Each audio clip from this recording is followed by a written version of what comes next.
Assalamualaikum warahmatullahi wabarakatuh. Perkenalkan, kami dari kelompok 11. Saya sendiri bernama Windia Stiani, NPM 191111000438. Saya Widya Maulina, NPM 1911000437. Kami akan membahas tentang masyarakat dalam perspektif filsafat pendidikan Islam. Jadi, ada 4 pokok yang akan kami bahas. Yang pertama, masyarakat Islam. Yang kedua, dasar yang menjadi pembentukan masyarakat Islam. Yang ketiga, karakteristik masyarakat Islam. Dan yang terakhir, peran masyarakat Islam dalam pendidikan Islam. Nah, yang pertama ada masyarakat Islam. Secara bahasa, kata masyarakat berasal dari bahasa Arab, syarikat, yaitu pembentukan suatu kelompok atau golongan atau kumpulan. Dalam bahasa Inggris, pergaulan hidup disebut sosial. Hal ini ditunjukkan dalam pergaulan hidup kelompok manusia, terutama dalam kelompok kehidupan masyarakat tertentu. Menurut Muhammad Qutb, bahwa masyarakat Islam adalah suatu masyarakat yang segala sesuatunya bertitik tolak ukur dari Islam dan tunduk pada sistematika Islam. Berangkat dari hal tersebut di atas, maka suatu masyarakat yang tidak diliputi oleh suasana Islam, corak Islam, bobot Islam, prinsip Islam, syariat dan aturan Islam, serta berakhlak Islam, bukan termasuk masyarakat Islam.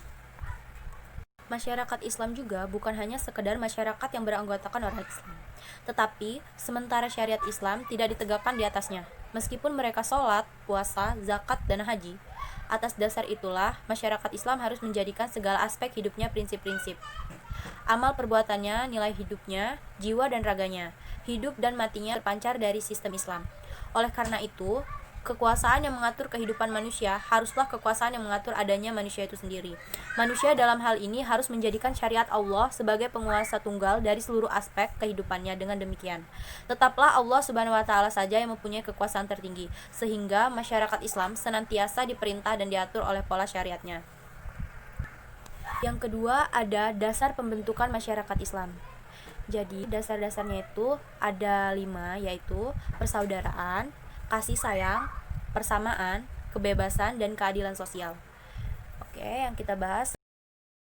Yang pertama ada persaudaraan.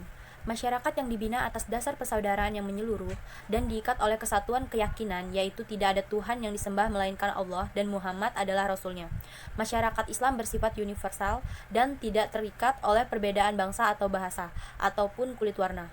Allah berfirman yang artinya, orang-orang beriman itu sesungguhnya bersaudara. Sebab itu, damaikanlah atau perbaikanlah hubungan antara kedua saudaramu. Quran Surat Al-Hujurat ayat 10. Persaudaraan model Islam ini berbeda dengan persaudaraan Arab di zaman Jahiliyah yang berdasarkan asobiyah atau kabilah tertentu. Yang kedua ada kasih sayang. Masyarakat Islam dibina atas dasar rasa kasih sayang antara satu sama lain. Hal ini sesuai dengan sabda Rasulullah SAW yang mengatakan bahwa tidak sempurna iman seseorang muslim sebelum mencintai saudaranya seperti mencintai dirinya sendiri. Yang ketiga ada persamaan. Masyarakat Islam mempunyai hak dan kewajiban yang sama. Adapun yang membedakannya hanyalah fungsinya masing-masing dalam masyarakat. Ada orang yang menjadi pemimpin dan ada yang dipimpin. Tidak ada perbedaan di hadapan Allah. Yang keempat, kebebasan. Masyarakat Islam dibina untuk mempunyai kebebasan atau kemerdekaan. Hal ini merupakan hak asasi setiap manusia. Dalam agama Islam, tak ada paksaan dalam beragama. Hal ini bukan berarti orang Islam bebas tidak beragama. Umat Islam dituntut agar melaksanakan ajaran agamanya dengan baik dan benar. Dan yang terakhir, ada keadilan sosial. Dalam keadilan sosial ini, masyarakat Islam dibina atas dasar keberadilan sosial, yaitu keadilan yang merata bagi seluruh umat manusia. Islam sangat menekankan keadilannya, yaitu meletakkan suatu pada proporsi yang semestinya sesuai dengan aturan ilahi. Allah menganjurkan agar setiap manusia berlaku adil walaupun terhadap dirinya sendiri. Keadilan dalam Islam meliputi hal-hal yang bersifat materi atau spiritual.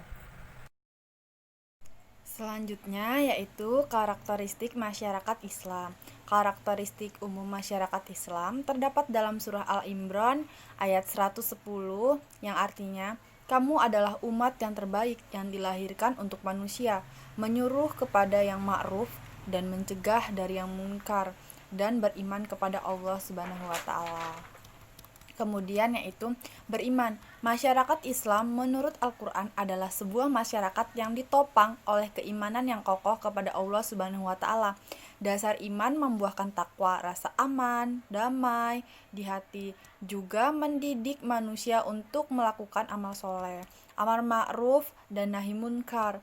Kata ma'ruf dapat diartikan sebagai sesuatu yang diketahui atau dikenal atau diakui. Dalam ayat tersebut, keimanan kepada Allah Subhanahu wa Ta'ala diletakkan dalam urutan yang ketiga dalam syarat-syarat masyarakat Islam. Salah satu penjelasan sebagaimana disampaikan Al-Maghri bahwa amar ma'ruf dan nahi munkar merupakan pintu keimanan, dan memelihara keimanan tersebut pada umumnya pintu itu posisi berada di depan.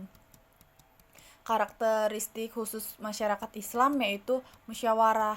Nah, yang pertama itu Allah Subhanahu wa Ta'ala berfirman dalam surat Al-Imran ayat 159 yang artinya, maka disebabkan rahmat dari Allah Subhanahu wa Ta'ala, kamu berlaku lemah lembut terhadap mereka. Sekiranya kamu bersikap keras lagi berhati kasar, tentulah mereka menjauhkan diri dari sekelilingmu.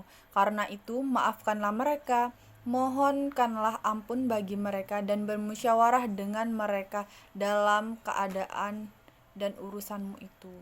Yang kedua yaitu keadilan. Dalam hal ini, adil dapat diartikan menjaga keseimbangan dan dalam masyarakat. Artinya keadilan adalah segala sesuatu yang dapat melahirkan kemaslahatan bagi masyarakat atau menjaga dan memeliharanya dalam bentuk lebih baik sehingga masyarakat mendapat kemajuan. Kemudian persaudaraan. Ciri khusus masyarakat yang diidealkan dalam Al-Quran adalah masyarakat yang anggota warganya sepenuhnya selalu menjalin tali silaturahmi persaudaraan.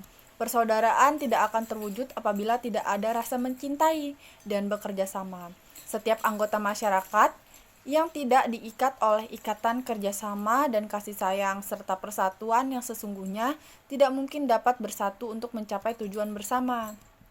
Kemudian selanjutnya yaitu toleransi. Sikap toleransi dimulai dengan cara membangun kebersamaan dan keharmonisan dan menyadari adanya perbedaan. Dan menyadari pula bahwa kita semua adalah bersaudara, maka akan timbul rasa kasih sayang, saling pengertian, dan pada akhirnya bermuara pada sikap toleransi.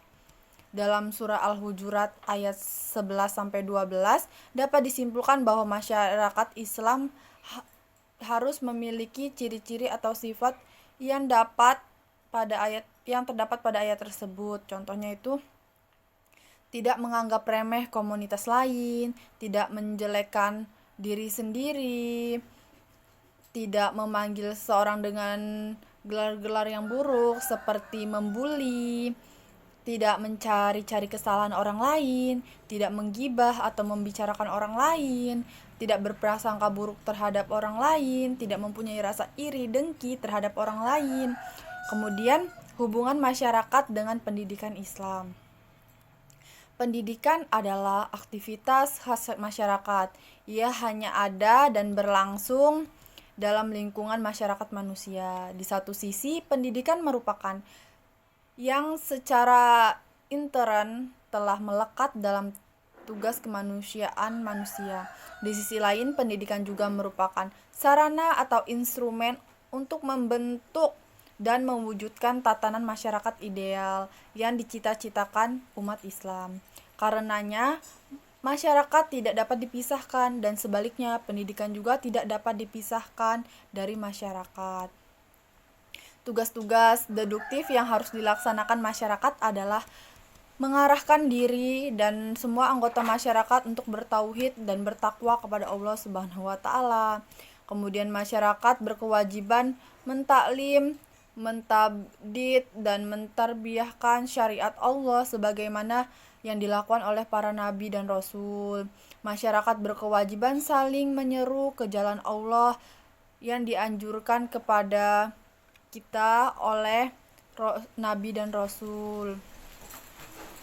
Kemudian adapun fungsi pendidikan Islam terhadap masyarakat adalah untuk memperbaiki islah kehidupan masyarakat yang meliputi islah akidah, yaitu memperbaiki akidah umat Islam.